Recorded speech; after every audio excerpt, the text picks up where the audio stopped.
and let us all do we can to build a better future.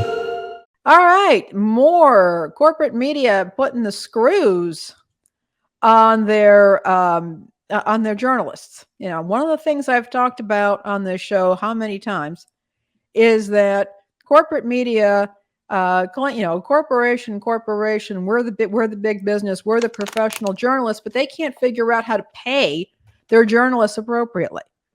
And one of the consequences to having poorly paid journalists is you're going to either end up with the only journalists being people from very privileged backgrounds or who have independent incomes, or you're going to have entry level people or people who aren't that talented coming in, which is not good.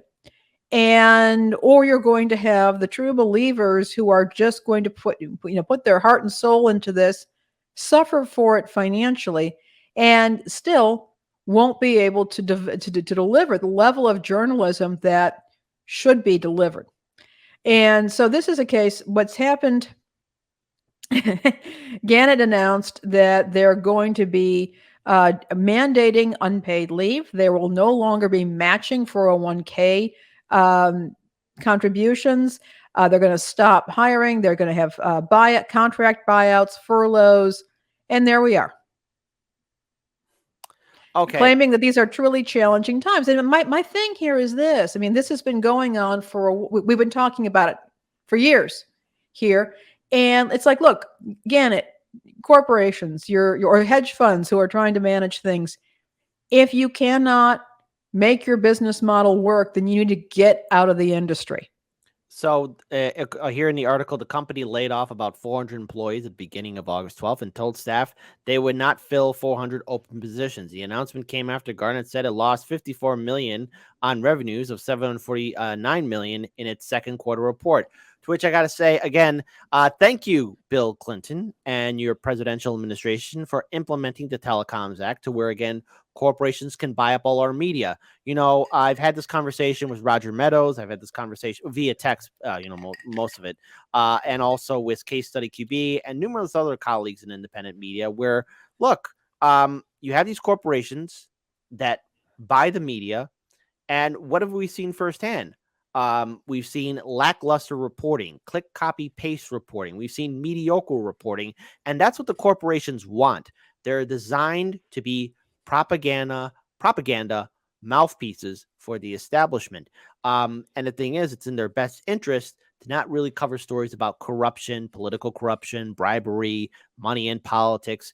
And these journalists, or whatever they have left, have to tiptoe around eggshells and have to do, again, company approved stories. Hey, doesn't that sound like propaganda from a third world dictatorship? Our media is sounding more and more like the stuff that we warn about. Oh, look out for this communist or socialist country. Look out for this country here because they don't have free press, but we have free press. Look at what we're doing to our press.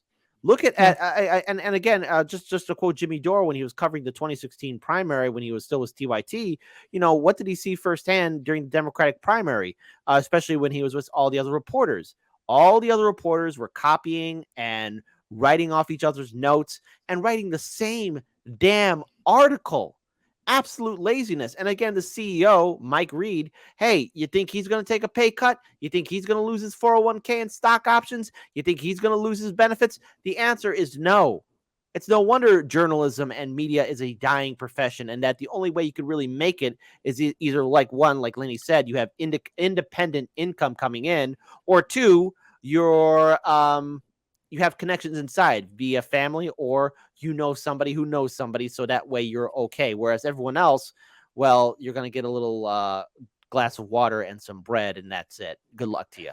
Well, you know what? It ended the story. It's hilarious. It ends with the journalists who are unionized said, look, we're not even getting paid enough to live in the communities where we're trying to be local journalists. He said, look, we shouldn't be so threadbare that sources talk to us like we're chumps. Your shirt needs to be dry cleaned if you're interviewing the mayor. And there it is. Yeah, you are going to have to dress professionally at a certain level. And if you're going to be in hobnobbing and in these buildings and developing relationships and talking to people, and you've got people who can't even afford to dress professionally, something has gone terribly wrong. And, I've been talking about this for years. We've all been talking about it. And this is just another very egregious example of when we talk about why journalism is so bad. This is an example when the companies that have all this money, that have bought everything up, have shown that they cannot fulfill their own mission because of their financial mismanagement or their desire to pay off shareholders rather than to pay a good wage to the people who are actually doing the work of reporting. Yeah, I hear you.